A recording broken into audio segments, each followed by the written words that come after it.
This is Sunshine Stamper, and today I am going to give you a glimpse into my creative process that I fall back on when I'm feeling like in a bit of a slump, or I feel like I don't have enough time to really go all out and create. There's a couple parts to this process. First, when I tend to make things, I make them in batches. So if I have the stamp set out, instead of just stamping and cutting one, I will stamp multiples and then color them later, when I have downtime or whatever. These are actually watercolors that I did while I was on a cruise. I pre-stamped a bunch of images and brought my little paint palette with me, and during the sea days, instead of going to the casino, I watercolored some images. So the extras go into like this little scrap bin.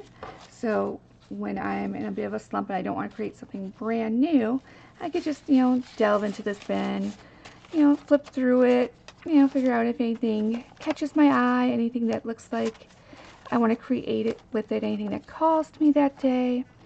And then I could just, have something here that is pre-made, ready to go, ready to create with. I think for today, we're gonna pull this one out of the bin. So this is one, again, that I have pre-stamped this. I watercolored it during a sea day on a cruise. And sometimes I die cut these, like this is the same set die cut, and I think this one's actually done in markers. But lately, I really love the texture of the watercolor paper, so I try to keep as much of the watercolor paper on my card as I can. And I think this one will be a good example because, it's fairly clean. You'll see on some of the ones I've watercolored, I don't know if I have one handy, you'll see sometimes, there's little splotches and stuff that I don't clean up. But this one, good example because mostly stayed within the lines. I like the colors, and it's a good size to create a card with. So we'll put that scrap bin aside.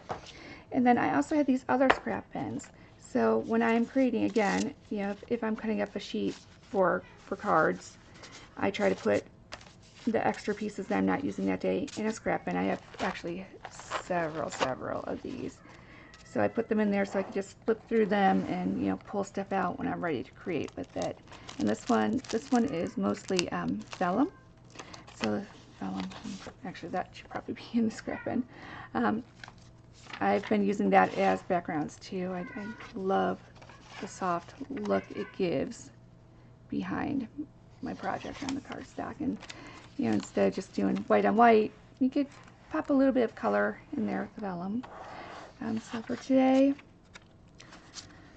I think I'm liking the blue. I've got, the purple here. I think I like the blue a little better, so we'll probably stick with the blue. And I have embossed stuff in here, so just anytime I'm creating, I create an extra, at least one extra, and just pop it in here for later. And then when I'm not feeling like pulling out all the tools and doing all the things, I have something I could just, quickly flip through and figure something else. This is actually really pretty. I just saw this in here. I don't know if it shows up with the camera, but I'd pre-stamped a background. But we'll put that aside before I get too distracted with it. So now we have our image, we have our card base, and then, our third real element is our sentiment. And again, I make the sentiments in batches. I try to do a couple different colors at a time, so when I'm ready to put a card together, I could just kind of, flip through here and say, oh, like how that looks, etc., etc. But I do have another tool that I like to use here. So I downloaded this off of Kathy Z's website. It's a template you could download, and it's basically the rule of threes for cards. So if I know I'm going to make, a standard sized card, I could lay this on here, and I know where I'm going to be cutting. I know how much the image I'm going to have, and I know how much white space I'm going to have. So then I could say, oh, well, that might work, but it's going to overpower my flower. That one looks nice, but maybe I could put it down here. So it really helps me visualize where I'm going with this card without having to do a ton of pre-planning. And I am not good with pre-planning. I am the type of person who I wake up and I go where the day takes me. So this really works well and keeps me creating, and it makes it so I could have fun while I'm creating, and it's not stressful, and I feel like I've, really been productive. See, not really loving that. Let's try this little guy here in the darker color. So we could do that one up there. We could do him down here. I kind of like him in the white space up there because the flower is kind of pointing that way. Here's one that's very nicely stamped. Let's see, do I have this? So I do try to do different colors. Like here it is in blue. Different blue. I kind of like this darker blue. That way it's not this dark black on there. And kind of ties it in with my card background. Alright, so I think we have our elements here, so I'm gonna put that away. Close my little snack bin up for sentiments, my little sentiment bin. I've been doing that for years. I love it. It keeps me so organized. And then we're gonna start cutting this down to size. So when I look at this, I know I'm gonna need to leave a little bit for my mat. So I'm going to decide which elements of this I'm okay with chopping. I'm okay with chopping that leaf over there. You know, sometimes if I got the glitter in there and it's really pretty, I'll chop something off. But this, I think I'm okay chopping it kind of just like this. That way we've got the white space over here for a sentiment, and we're not losing too much of our image. So I'm going to kind of just line this up in here, slide that out. And I'm just going to squeeze it over a little bit, chop it, and then again, let's look at this. Okay, we're going to have to go off a little more on that side probably, but let's do the other side first. I'm okay with chopping like almost right where that flower stem is there. So put that in there. Chop it this side, and yeah, the watercolor paper is a little wonky. I'm going to glue it down. It won't be noticeable. The only person that really notices stuff like that is the person creating the card. The recipient never notices. There's no craft police that are going to pull up and arrest you for having a little bit of wonky paper. And quite honestly, if you really look at the cards you buy at the store, a lot of times there's a little bit of wonkiness in the mass-produced cards too. So. Alright, so here we got a little bit of space for my edge. I think I'm going to come in and chop this side just a slight bit more. Just so a little more of my mat will show through. I don't like chopping too much off because then it looks like the flower is like being strangled by the card. But I think we're okay. And then we're just going to come down a little from that tip.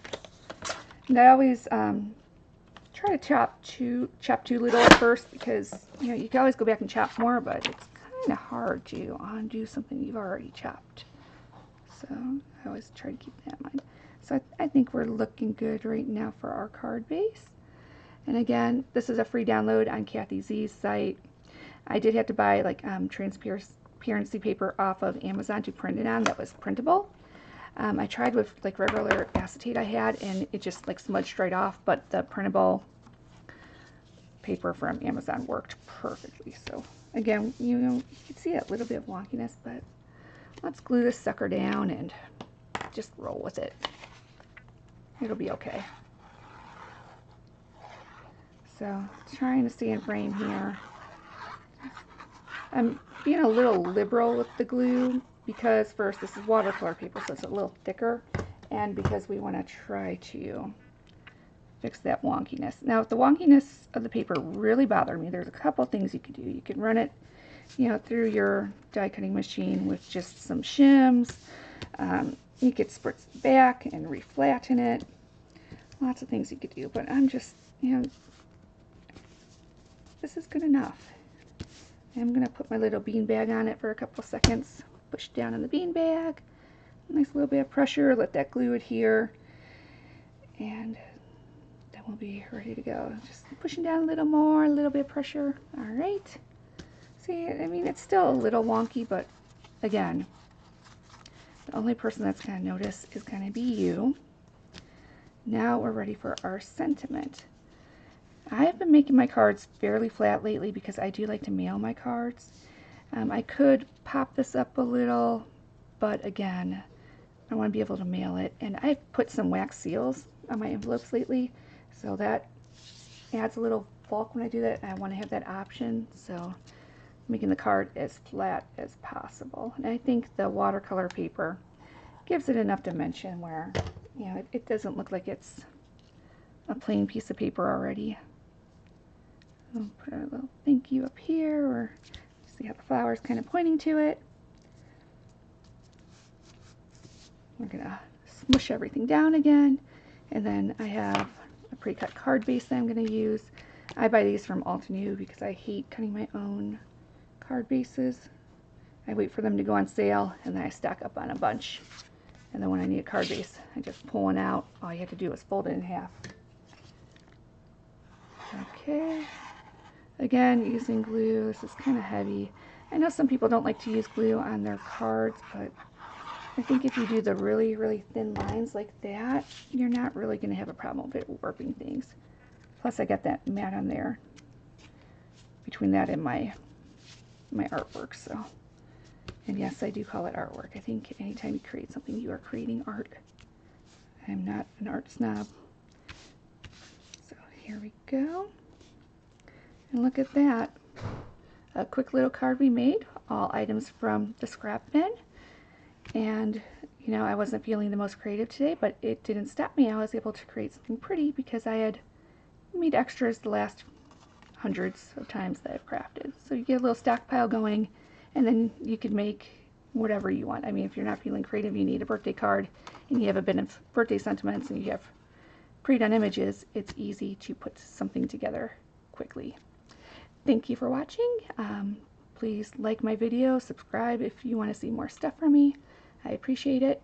Thank you.